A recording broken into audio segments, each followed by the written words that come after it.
இதுவே அமெரிக்கால இப்படி ஒரு சூழ்நிலை ஏற்பட்டு இருந்துச்சுன்னா என்ன செஞ்சிருப்பானுங்க? சூப்பர்மேன் வந்து காப்பாத்துவானா? ஸ்பைடர்மேன் வந்து காப்பாத்துவானா? தங்கள் நாட்டு தேசிய கொடிய ஜட்டி பாடியா தச்சு கடற்கரையில அரை நிர்வாணமா வாடா பாத்துக்கலாங்கிற ரேஞ்சுக்கு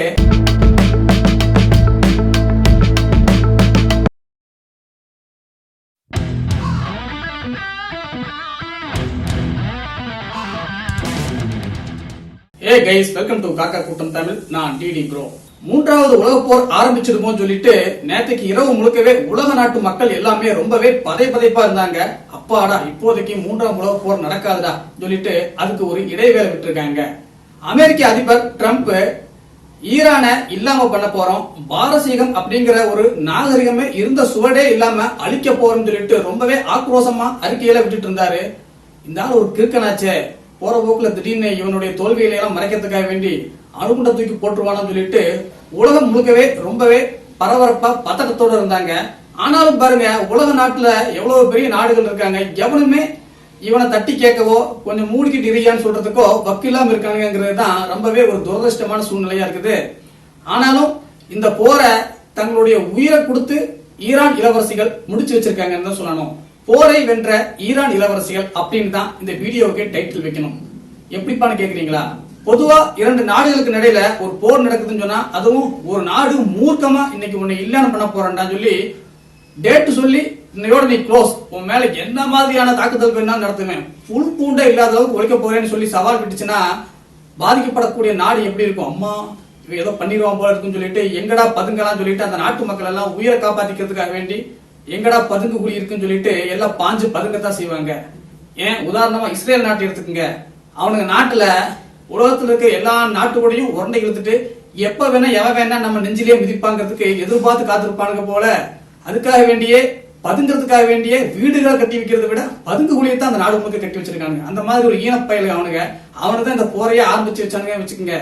ஆனா இப்படி ஒரு தாக்குதல் நம்ம நாட்டுக்கு மேல நடக்க போகுதுன்னு சொன்னாக்கா ஈரான் நாட்டு மக்கள் எல்லாம் நம்ம நினைச்சிருப்போம், ஐயோ அம்மா எல்லாமே நைட்டு எங்க போய் பதுக்கி இருப்பாங்களோ ஒளிஞ்சிருப்பாங்களோ நினைச்சிட்டு இருந்தோம். ஆனா ஈரான் நாட்டு இளம் பெண்கள், டேய் எங்க நாடு அமெரிக்கா மாதிரி இன்னும் ரெடிமேடா உருவாக்கப்பட்ட நாடு இல்ல, பாரம்பரியம் இல்லாத நாடு இல்ல, அதுவும் செவ்விந்திய மக்களை ஒழிச்சு கட்டிக்கிட்டு ஆட்டைய போட்டு சம்பந்தமே இல்லாம உங்களோட வசதிக்காக வேண்டி உருவாக்கப்பட்ட ஒரு ரெடிமேடு நாடு இல்லடா.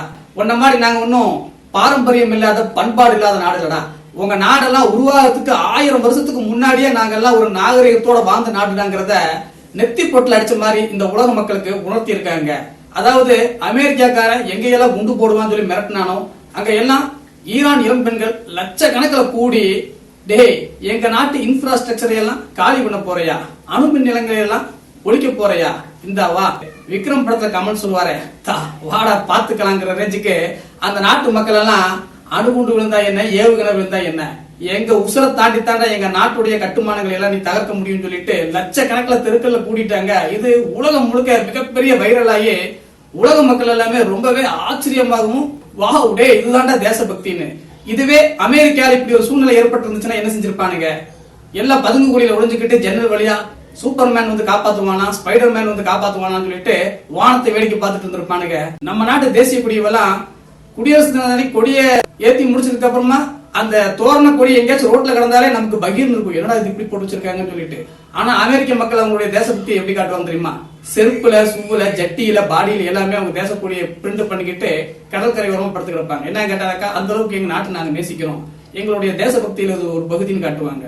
தங்கள் நாட்டு தேசிய கொடிய ஜட்டி பாடியா தச்சு கடற்கரையில அரை நிர்வாணமா படுத்து கிடக்கிறது தான் தேசபக்திங்கிறத விட எதிரி நாட்டோட ஏவுகணை எந்த நேரத்துல வேணாலும் நம்ம உடம்ப துளைச்சுக்கிட்டு போறதுக்கு வாய்ப்பு இருக்குங்கிற சூழ்நிலையில வாடா பாத்துக்கலாங்கிற ரேஞ்சுக்கு நெஞ்சு நிமித்தி நிக்கிறாங்க பாத்தீங்களா ஈரான் பெண்கள்.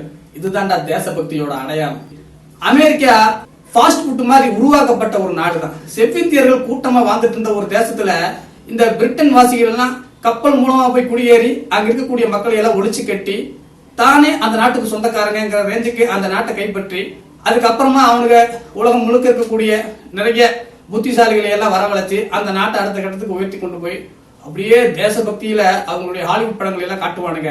ஆனா உண்மையாலுமே அந்த நாடே அவங்களுக்கு சொந்தம் இல்ல, அந்த நாடே ரெடிமேடா உருவாக்கப்பட்ட ஒரு நாடு தான்.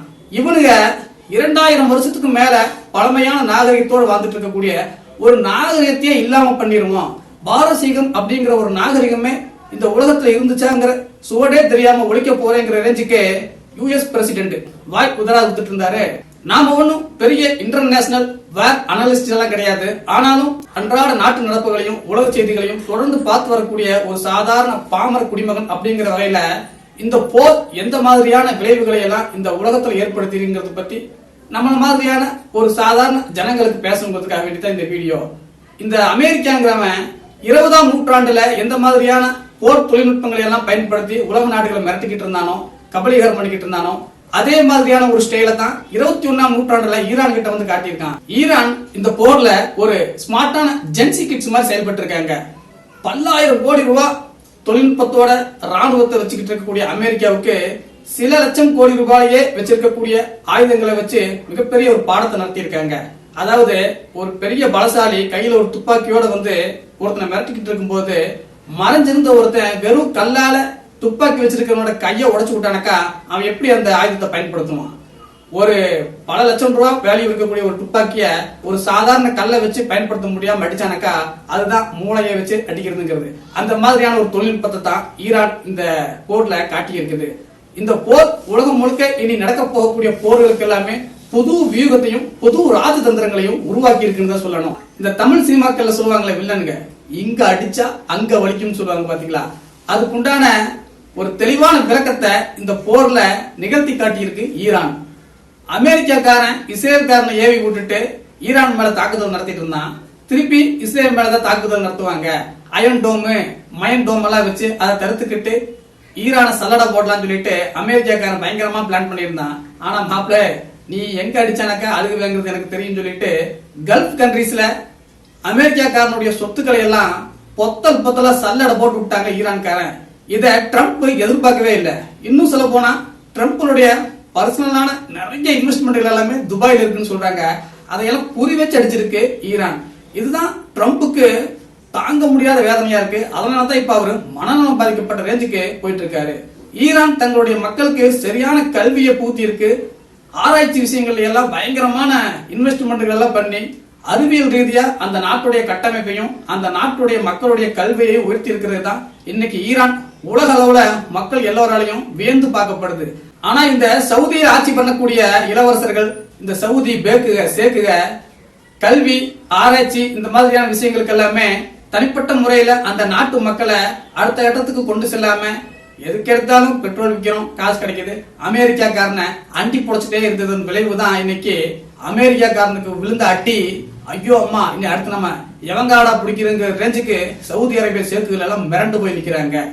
ஒழுங்கா ஆரம்பத்துல இருந்தே உங்ககிட்ட இருக்கக்கூடிய இந்த செல்வத்தை வச்சு உங்க நாட்டு மக்களுடைய கல்வி ஆராய்ச்சி அடுத்த கட்ட வளர்ச்சிங்கிறத தொழில்நுட்பத்தை எல்லாம் நீங்க யோசிச்சிருந்தீங்கன்னாக்கா உங்க நாடு எந்த நாட்டையும் எதிர்பார்க்காம எவனும் வந்து காப்பாற்ற மாட்டாங்கிற ரேஞ்சுக்கு நீங்களே உங்களை காப்பாத்திருக்கலாம். ஆனா அமெரிக்காக்காரன் உங்களை வந்து சும்மாவா காப்பாத்துவான்? அவன் உங்க நாட்டுக்குள்ள எல்லாம் நல்லா ஊடுருவி உங்களை அடுத்த கட்டத்துக்கே போக விடாம நீங்க அவனை தாண்டி எந்த விதமான வேலையும் செய்யக்கூடாதுங்கிற ரேஞ்சுக்கு உங்களை நசுக்கி அமுத்தி வச்சிருக்கிறான். ஆனா இந்த விஷயம் கூட புரிஞ்சுக்காம இஸ்ரேல் கூட எல்லாம் நீங்க ஒப்பந்தம் போட்டுட்டு இருக்கீங்கன்னு சொன்னாக்கா நீங்க எவ்வளவு பெரிய சல்லையா இருப்பீங்க. அதுக்குண்டான வேலையத்தான் இந்த போர்ல நீங்க கொடுத்திருக்கீங்க. இனி அமெரிக்காக்காரன் மடியில உட்கார வச்சு கொஞ்சுவீங்க.